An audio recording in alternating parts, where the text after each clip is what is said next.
Zen Sams, who joins us all the time on Wednesday. She's one of our regular Women Wednesday contributors. She's one of the best in the business. She's a big social media star. She's an influencer.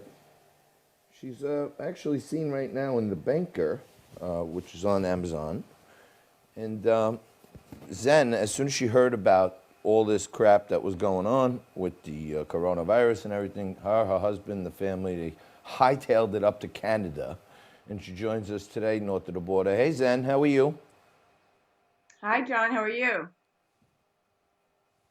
I am I don't doing hear good Zen. today. Can you hear It me? sounds like Zen here. I Hi, hear you. Zen. Check your FB. Yeah. Hi, Zen. Hi, can you hear me? Yeah, there she goes. Okay. Hey, everyone is adapting these days to all these new forms of technological communication. Sorry about that. How you doing? How is it up in Canada? You know, it's Canada. I'm doing good, but I'm homesick. I want to come back and I can't because I'm stuck between a rock and a hard place. And when we get into our conversation today about where Quebec is at, ultimately opening up schools very soon, it's, it makes me a little bit frightened, but we'll see. We'll see what happens. Let's get to the good stuff after we say our hellos. How was your week? My week is going well. Excellent. So far, we had a family game night last night where we did a online categories tournament, which was fun. Who's the best one at categories? Well, I mean, I rarely lose in categories, which much to the dismay of my whole family. But last night, my brother Todd, who always pushes me to the brink, nipped me by one, 27-26. And in the first game, I tied with my Aunt Mickey from Rumson, New Jersey, dialing in. And so I was the co-winner of game one, and I came in second in game two. But yes, I got beat. Okay, well, you know what? We will play a game when we are back in business in studio. So many people, even here in the U.S., the president even hinted the other day that maybe he wants to send kids back to school before the end of the year, give graduations, et cetera, et cetera. You think that this puts the kids right out there as the front line to see, like guinea pigs, like how they do, and let's take it from there. Well, I mean, look, our children being used on the front lines when it comes to immunity, officials are also looking at which groups appear to be naturally less affected by the virus, and children are that group. And here in Quebec, the question has been posed last week, and now ultimately answered by government officials that children will be able to go to daycare and elementary school as of May 11th in most of the province, and a week later in the Montreal area. So by May 19th, these babies are going back to school here in a province that is the epicenter of the outbreak in Canada. And currently, just to put things into perspective, it's not like there's free coronavirus here and there are no issues. No, quite the contrary. Quebec right now is still struggling to contain the outbreak. Canada has about 50,000 confirmed cases, close to 3,000 deaths, and Quebec has 26,000 confirmed cases of COVID-19, and 2,300 people have died. Yes, many in senior citizens and long-term care facilities. That seems to be a theme. But right now, schools and daycares will reopen. And as a mom, my concern is that It's scary. it's scary. I mean, look, Alexa doesn't go to school here, so it's fine. I'm not rushing to send her back anytime soon. But the way that they're going about it here in Quebec makes me want to wonder if there's going to be a trend that follows with this, herd immunity, because the public health director, Horacio Arruda, said in a press conference that it was very excessively rare for children to become severely ill as a result of contracting the virus. But many health experts say plans to use children as experimental line basis for the buildup of immunity brings back ethical questions, and we still don't know enough about COVID-19. So when I, as a mom, evaluate the evidence that's available to me over the course of this outbreak, and I look at the evidence that's basically ever changing. One of the challenges is related to children. There's not a lot of great evidence that tells us what role kids play in transmission of COVID-19, and that's a real concern. Alison Thompson, who's a professor at University of Toronto, Faculty of Pharmacy, said letting children be exposed in schools to COVID-19 is a far cry from a mandatory vaccination program. It's not just a matter of building immunity. They have to get sick first, she said in a recent interview, calling the proposal a sickness strategy.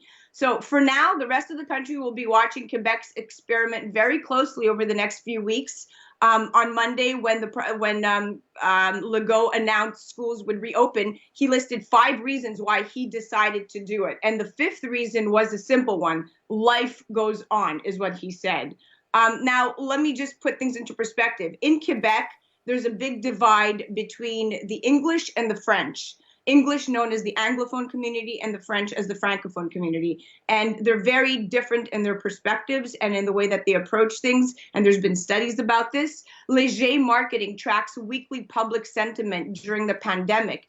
And in the most recent tracking, they found just 47% of the Francophones, so the French respondents, were afraid of getting the virus compared to 59% of the Anglophone respondents. And as a whole, 51% of Quebecers were afraid of getting the virus compared to 64% of Ontarians, who are mainly on, more English speaking. So there's a big divide here, and Quebecers are also far more likely to support relaxing of social distancing measures than those for those under age 65, with 61% in support. So I'm a little bit hang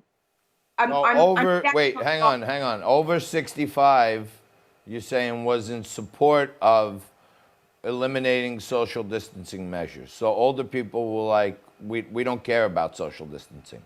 Quebecers were more likely to support the relaxing, exactly. Right. So old people who would be the most likely to get really stricken by this are like, we don't care about social distancing.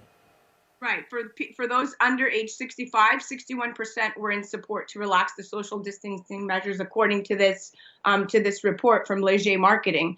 And it's just funny because this province is the epicenter, yet they're the first ones to send these children back to school. Now, they did say that universities, high schools, and CEGEPs will go back in the fall. So they're not going back to school, just the little kids, the babies, essentially. I would not send my daughter back to school so soon. Well, ultimately, as Americans, and I know you have both, but it's up to the parents, right? You could finish the year homeschooling your kid.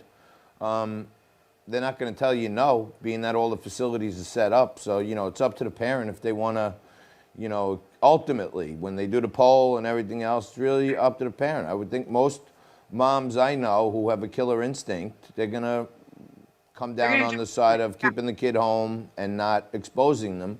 But, we'll see how it goes. And gets you sick, and then you get your mother sick, hence the grandparents, and then you're doing this all over again. So assuming that they are using the herd immunity concept, herd immunity is, again, for those who are not aware, but the concept that when enough people get an infection and are now immune, you're essentially protected the rest of the population. You're protecting the rest of the population because there's nowhere for the virus to spread. Right. Now, well, that's not completely right. What the herd immunity is, you need about 55% of the people to have the antibodies, and then that means more than half the population are no longer spreaders, so it could never go exponential from 1 to 3 to 9 to 27, right? Because you only have a 1-to-1 or less ratio. So the herd immunity, you need more than half the people. It looks like right now would be classically herd immunity, because it would reduce the transmission rate to less than 1 per 1. You know what I mean? So we don't need 100% of the people to get it to have herd immunity. And you're absolutely right. But the problem with applying herd immunity to COVID-19 is, one, enough people, like you said, have to actually get the virus and get sick, which results in a considerable loss of life in this particular case. And the second problem, John, is that we don't know if immunity from the virus is going to stay long-term or not. I mean, this is still all up in the air, being evaluated. Research is still currently being conducted. And the big question is, if I'm immune, if am I immune if I've already had COVID-19? Which was an interesting question because CTV News released a statement, and they said yes and no. While those who have fought off COVID-19 once definitely have a strong resistance to the virus, due to antibodies developed during their battle, not enough is known about the strength and duration of the immunity yet, of that immunity yet. An infectious disease specialist, Dr. Abdu Sharkaway, said in March that it's quite possible for individuals who had COVID-19 to become reinfected again. Yep. And in an interview this week with Good Morning America, Dr. Anthony Fauci said that the antibody tests aren't able to prove immunity. There's an assumption, a reasonable assumption, that when you have an antibody that you're protected against reinfection, but that has not been proven for this particular virus. It's true for other viruses, he said. So there's a lot of holes being poked here, and it makes me nervous to just say I'm running my daughter back when we don't have as much data as we would like. Okay. Well, look, we've done the most testing in the world per capita, but it's just, never enough. Thank you for your observations north of the border. I appreciate it. I hope you and the family stay well, and we look forward to your Canadian observations next week. Are we up? Are we up for more time? Do we got more time? Do we have more time? I have Dr. Sumi Echempati on. He's the co-founder of Cleared for Work, and he's a professor of surgery and public health at Weill Cornell Medical College. He's got some app that the people can use to certify to their employer, or the employer could certify to them that they've uploaded their most recent testing results or certification of it, and then people can be cleared to go back to work, which would probably be helpful. You know what I mean? It's like both sides are making an attestation that they're checking into it. So I got to get to the good doctor. Get to the good doctor. But if we do have less than 2 minutes, I wanted to give a couple of ways that people could support gender equality from home during COVID-19. Okay. Do we have enough time? Yep, go ahead. All right. So the COVID-19, and a lot of women are, reaching out for Women Wednesday, a lot of the fans I have and the followers. And of course, this COVID-19 pandemic is not just a health issue. It's a profound shock to our societies and economies. And it has drastically altered everyday life as we know. And while we're all in it together, as it happens in any crisis or pandemic, women are being impacted by COVID-19 in different and less visible ways. And that is a fact. But men are significantly more affected by the virus. I don't want to get all up in your kitchen there, but we're going to start talking about equality on virusness. Then men are getting slaughtered much more than women, which thank God we need the women. No, women are being impacted in different and less visible ways. This is not a battle. All right. Well, why don't we do a rematch on this issue a little later on in the show, and let me talk to the doctor who's holding on for us. Okay. And then we'll come back to the equality. Work it out with Zen. Okay. Let me know. I'm standing by. All right. She's the best. Zen Sams. She's looking for a fight today, I see.